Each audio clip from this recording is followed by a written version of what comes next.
Здравствуйте. Сегодня мы с вами отправляемся, в такой удивительный мир устного народного творчества. Мир, где живет память целых поколений. Здравствуйте. Да, это действительно сокровищница культуры. И в центре нашего внимания сегодня киргизский героический эпос «Манас». Это, просто жемчужина мировой культуры. И, кстати, самый объемный эпос из всех известных. Совершенно верно. Причем его происхождение до сих пор, в общем-то, загадка. Кто авторы, когда он точно возник, теряются в веках. Удивительно. Сотни тысяч стихотворных строк. Да, колоссальное произведение. И ведь передавалось оно не по книгам, а из уст в уста, благодаря совершенно уникальным людям, монашчи. Монашчи. Это ведь не просто сказители. Нет, не просто. Это носители живой традиции. Вот исследователи, например, музыковед Виноградов, отмечали, что для исполнения манаса нужны совершенно исключительные качества. Память феноменальная, музыкально-поэтический дар и, конечно, талант импровизатора. То есть это редкость. Огромная редкость. Акынов, народных певцов, их может быть много, а вот монасчи — это буквально единицы. Понятно. И сегодня мы как раз поговорим об одном из самых, наверное, выдающихся монасчи XX века — о Жусупе Мамаеве. А Жусупе Мамая, он жил в Китае, в Кызылсуйском киргизском автономном округе, годы жизни 1918-2014. И вот что самое поразительное, как я понимаю, он сохранил не просто вот эту классическую трилогию «Манас», «Семитей», «Сейтек». Да, которая всем известна. А предание о следующих 5 поколениях потомков Манаса. То есть всего 8 поколений. Вот именно, это абсолютно исключительный случай. Обычно ведь как? Классическими считаются версии, записанные в Кыргызстане. От Цыгымбая Оразбакова, Сайкбая Каралаева. Ага. И они как раз охватывают вот эти 3 поколения. Манас, его сын Семитей и внук Сейтек. А версия Жусупа Мамаи, она расширяет эту панораму, просто до невероятных масштабов. Вот давайте попробуем сегодня разобраться. Наша задача, опираясь на материалы, в частности на статью Чулпон Субакажоевой, понять, как так получилось. Как он смог сохранить то, что, казалось уже утерянным. Погрузимся в эту историю. Да, давайте. Для начала, может, кратко напомним вообще о значении самого эпоса. Манас — это ведь не просто сказание о богатырях. Согласен, это же целая энциклопедия жизни киргизского народа. История, борьба за свободу, обычаи, верования, быт — там все есть. Именно. Классическая трилогия, она рассказывает о подвигах самого Манаса, как он объединял народ, потом о его сыне Семитее, как он боролся за наследие отца, и о внуке Сейтеке, который восстанавливал справедливость. Имена великих монасчи прошлого, из Кыргызстана. Кельдибек, Балык, Тыныбек, Сагынбай Розбаков, Саякбай Каралаев — они на слуху. Их варианты — это как бы канон. Да, основа канона. Но вот в 1989 году в Кыргызстан приезжает Жусуп Мамай. Его пригласил сам Чингиз Айтматов. Айтматов? Интересно. Да, и Мамай привозит нечто большее. Его версия — это, как вы уже сказали, больше 232 тысяч строк. Представляете? Сложно даже представить такой объем. И в 2014 году в Бишкеке издали все 8 книг его варианта. 8 книг. Давайте попробуем обозначить этот масштаб, но хотя бы по названиям, без деталей сюжета пока. Да, давайте. Первые 3 книги — это вот та самая классика. Манас, Семитей, Сейтек. Тут все знакомо. Угу. А вот дальше как раз уникальное продолжение от Мамая. 4-я книга о сыне Сейтейка, его зовут Киненим. 5-я о сыне Киненима, Сиите. Он там героически сражается, но, к сожалению, рано погибает. То есть история продолжается, но с новыми героями. Конечно, 6-я книга о сыновьях Сеита. Они близнецы Асыл-Бача и Бек-Бача. 7-я о сыне Бек-Бачи Сомбелеки. И 8-я, последняя, о сыне Сомбелека Чигитеи. Его история, кстати, тоже заканчивается довольно трагически. То есть, получается, это целая сага, которая охватывает 8 поколений. Как же так вышло, как один человек, который жил, в общем-то, довольно изолированно в Китае, смог сохранить и передать такую развернутую версию? Версию, о которой даже в Кыргызстане многие, наверное, и не подозревали? Вот это самый интересный вопрос. И ответ, как мне кажется, кроется в его удивительной жизни, в его семье, в его корнях. Расскажите. Его отец, Мамай Турдубек Аджи, был, очень незаурядной личностью. Он вышел из бедности, был пастухом, но благодаря труду, предприимчивости стал довольно успешным торговцем. Аджи — это ведь почетный титул после хаджа. Да, совершенно верно. И, что еще интереснее, он был известным целителем и костоправом. Считалось, что этот дар передавался в их роду, и сам Жусуп, кстати, тоже потом перенял это умение лечить людей. Надо же! А как он относился к образованию? Вот это важно. Отец очень ценил знания. Он специально приглашал учителей для своих детей, выписывал книги из Стамбула, Ташкента, Казани. Представляете, в то время? Это говорит о многом. Он хотел, чтобы дети были грамотными, чтобы читали, как он говорил, героические произведения, чтобы их дух, рос и крепчал. Хотя, конечно, в семье было много трагедий, у них родилось 27 детей, но выжили только 3. Старший сын Балбай, дочь Рапакан и младший как раз Жусуп. 27 детей. И только 3 выжили. Тяжелые времена. Да. Жусуп родился довольно поздно, в 1918 году. Отцу было уже 56, а матери, Бурул, 61. Имя ему отец выбрал по Корану. У пожилых родителей. Да. И поскольку мать была уже, скажем так, в возрасте, за Жусупом ухаживали и другие женщины в семье, жены его старших братьев. Их по-киргизски называют «жене». Жене? И это как-то повлияло? Еще как. Это окружение сыграло просто колоссальную роль. Его родная мать Бурул знала очень много фольклора, сказок, преданий. Одна жене, Калдык, была очень доброй и прекрасно пела. Другая, Марзакан, такая бойкая, говорливая, мастерица рассказывать. То есть он с самого детства впитывал все это? Разные стили? Разные манеры? Буквально с молоком матери, как говорится в статье. Он с малых лет был таким, знаете, домашним артистом. Очень любил пересказывать все, что слышал. И отец это заметил? Конечно. Отец заметил эту тягу к слову, и в 6 лет он отдал Жусупу учиться. К местному учителю его звали Устам Малдо. Малдо — это как наставник, да? Учитель грамоты, лигии. Да, вроде того. Обучение шло на основе чагатайского письма. Это такой исторический литературный язык тюркских народов, он использовал арабскую графику. Но, видимо, Жусупу быстро наскучила вот эта зубрежка Корана. В общем, он бросил эту учебу. Бросил, но ведь тяга к знаниям была? Была. Интерес к чтению не пропал. Он, представьте, к 7 годам научился читать сам. Самостоятельно. Сам? Как? Огромную роль тут сыграл старший брат, Балбай. Тот самый, что выжил. Он был старше Жусупа на 27 лет.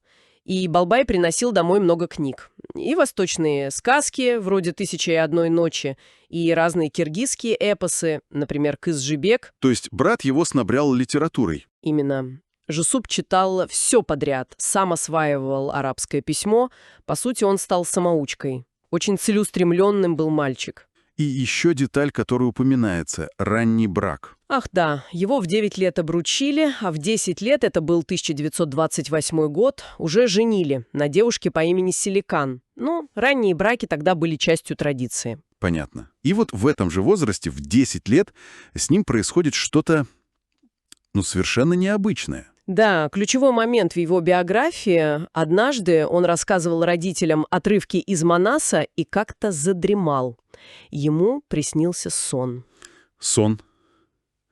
Какой? Ему приснился всадник, который назвался сыном легендарного певца Эрчи. Этот всадник подвел его к 4 воинам. Это были сам Манас, его мудрый советник Бакай и богатыри Алмамбет и Чубак. А за ними стоял еще один сподвижник Манаса Ажибай. Ничего себе! Увидеть героев эпоса во сне? Вот именно. Семья восприняла это как вещий сон. Это произвело огромное впечатление.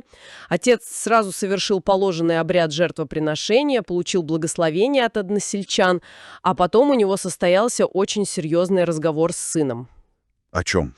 Отец рассказал, что его старшему брату Балбаю тоже когда-то снился похожий сон, и именно этот сон побудил Балбая еще глубже изучать Манас. То есть это как бы подтверждение призвания? Да. Но вот дальше отец дает Жусупу очень, на первый взгляд, странный наказ. Он говорит: «Сын мой, Манас — это живой святой».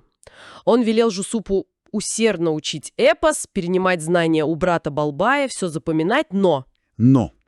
ни в коем случае не исполнять манас перед людьми до 40 лет. Как? Почему?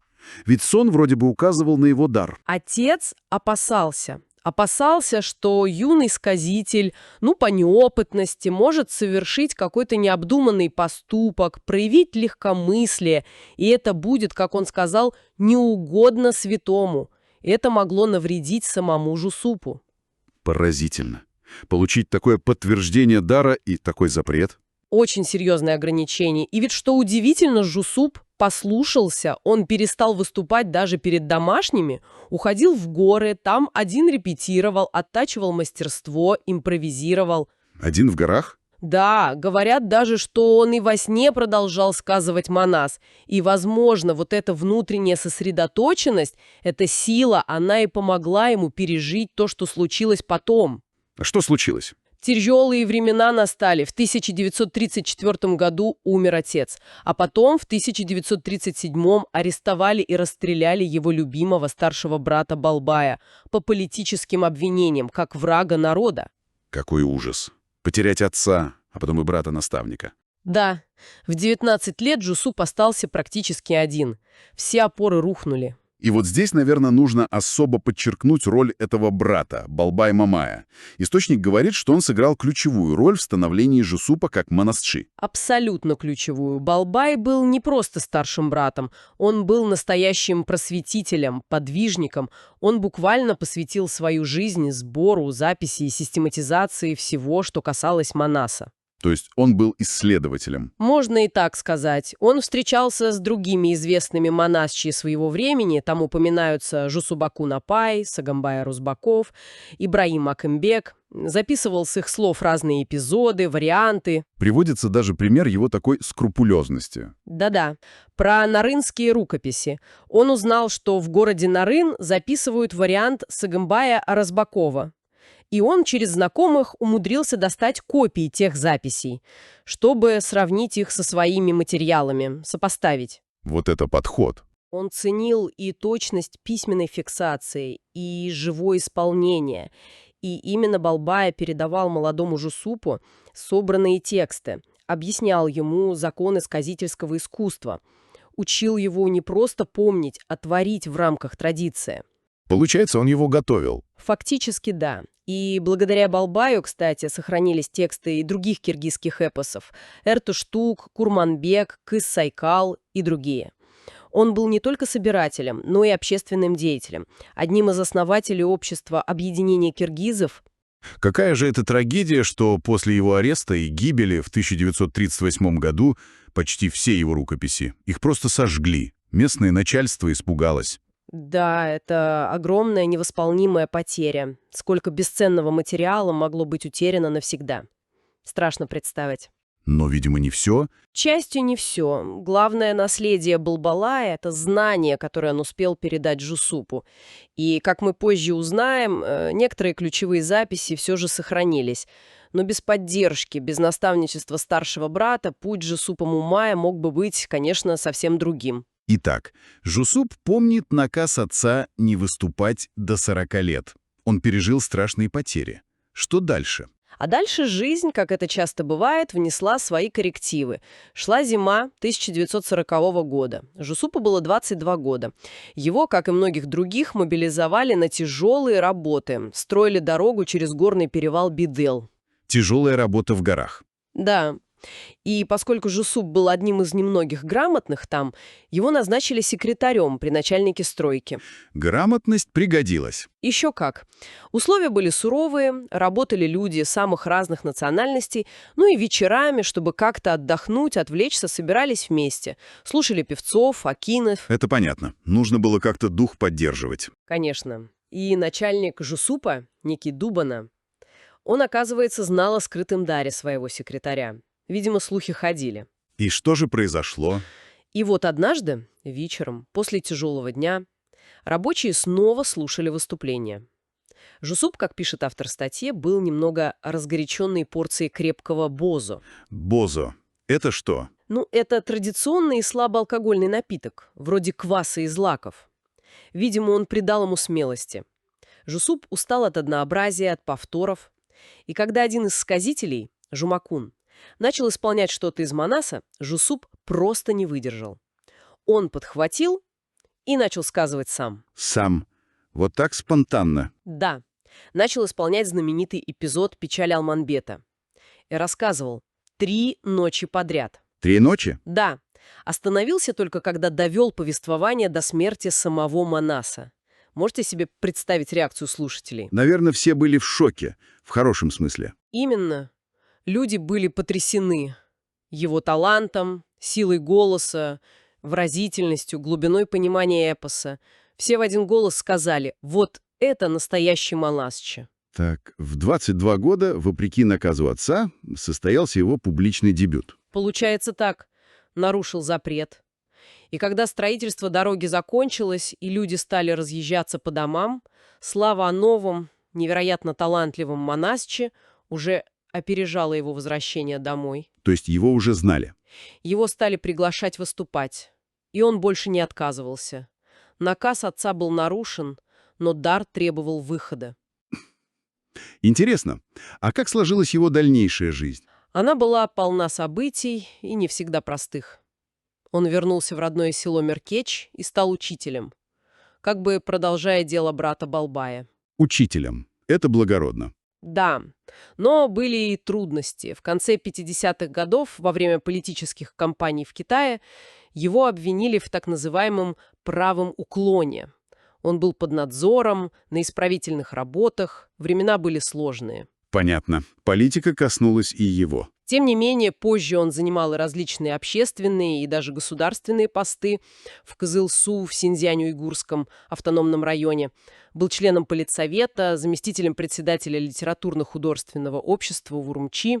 В общем, был заметной фигурой в культурной жизни. То есть он был не только сказителем, но и общественным деятелем. Да.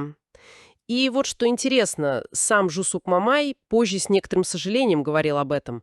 Он считал, что вся эта административная работа, служба, она отнимала у него много времени и сил от главного, от творчества, от сказительства. Он думал, что мог бы сделать больше именно как Манасчи? Да, он считал, что его записанный вариант эпоса мог бы быть еще богаче, еще глубже, если бы он мог больше времени посвятить именно живой импровизации.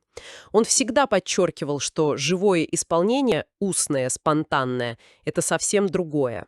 Оно сильнее, выразительнее любого даже самого точного записанного текста. Это важный момент. Ощущение живого исполнения. Безусловно. Но, несмотря на эти его сожаления, признание к нему все-таки пришло, и большое. Еще в 80-е годы в Китае были опубликованы 18 томов его версии Манаса.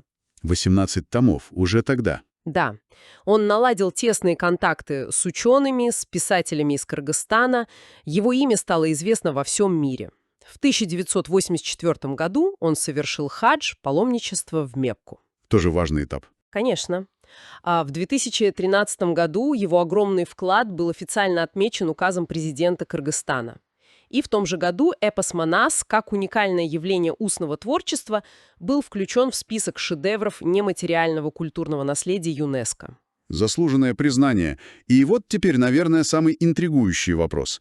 Откуда же все-таки взялись сведения о тех 5 поколениях потомков Манаса, тех, которых нет в классических кыргызстанских версиях? Как Жусуп Мамай сохранил эту, казалось бы, утерянную информацию? Да, мы подошли к самой сути этой удивительной истории. И секрет кроется в деятельности еще одного человека. Это родственник Жусупа по материнской линии, тоже Манасчи, его звали Ибраим Акунбек. Годы жизни 1882-1959. Ибраим Акунбек, родственник и тоже Манасчи. Именно он, как оказалось, и знал сказания об этих последующих 5 поколениях. Как же это выяснилось? История почти детективная, как вы сказали. Где-то в начале 1917 года, еще до революции, этот Ибраим Акунбек вместе с братом Жусупа Балбаем. С тем самым Балбаем. Да, с тем самым Балбаем, который собирал материалы, они вместе присутствовали на выступлении 2 очень известных тогда Манасчи, Сагымбая Аразбакова и Жусупа Куна. Ого, классики. Да. И вот эти монасчи исполняли эпос, дошли до 4-го поколения, до Кенинима. А потом сказали, что, мол, продолжение никто не знает, оно утеряно. И что, Ибраим? А Ибраим, услышав это, возмутился. Он сказал, как это никто не знает. Я знаю, есть история всех 8 поколений Манаса. Вот это поворот. Балбай, конечно, тут же ухватился за эту ниточку. Он стал уговаривать Ибраима рассказать и, главное, записать эти неизвестные части эпоса. И Ибраим согласился? Это была непростая задача. Они понимали, что это уникальные сведения, и решили работать тайно. Опасались, видимо, привлечь лишнее внимание, может, зависть, кто знает. Тайна. Да. 5 лет. Представляете, 5 лет Балбай и Ибраим провели в уединенном местечке Аджайло. И там Балбай кропотливо, слово за словом, записывал со слов Ибраима сказания о 5-м, 6-м, 7-м и 8-м поколениях потомков Манаса. 5 лет тайной работы. Какая преданность делу? Какая самоотверженность? Невероятно, правда? И вот эти бесценные, тайно сделанные записи Балбай позже передал своему младшему брату Жусупу. Тому самому Жусупу, который получил наказ не выступать до 40 лет. Именно.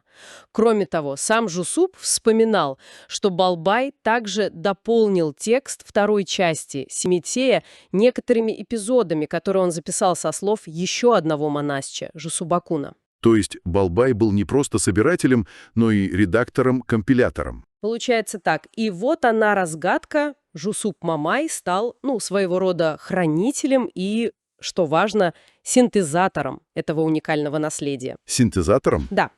Он объединил материалы, которые были собраны и записаны Ибраимом Акинбеком и его неутомимым братом Балбаем, объединил их со своим собственным феноменальным даром сказителя, со своей памятью, со своим мастерством импровизации. И так родилась самая полная на сегодняшний день версия Манаса. Версия в 8 поколениях. Теперь все становится на свои места. Это объясняет, почему его вклад так важен, так уникален. Он не просто продолжил традицию. Он сохранил ее в такой полноте, которая могла исчезнуть навсегда. Если бы не Ибраим, если бы не Балбай, если бы не сам Жусуп. То есть это стечение обстоятельств?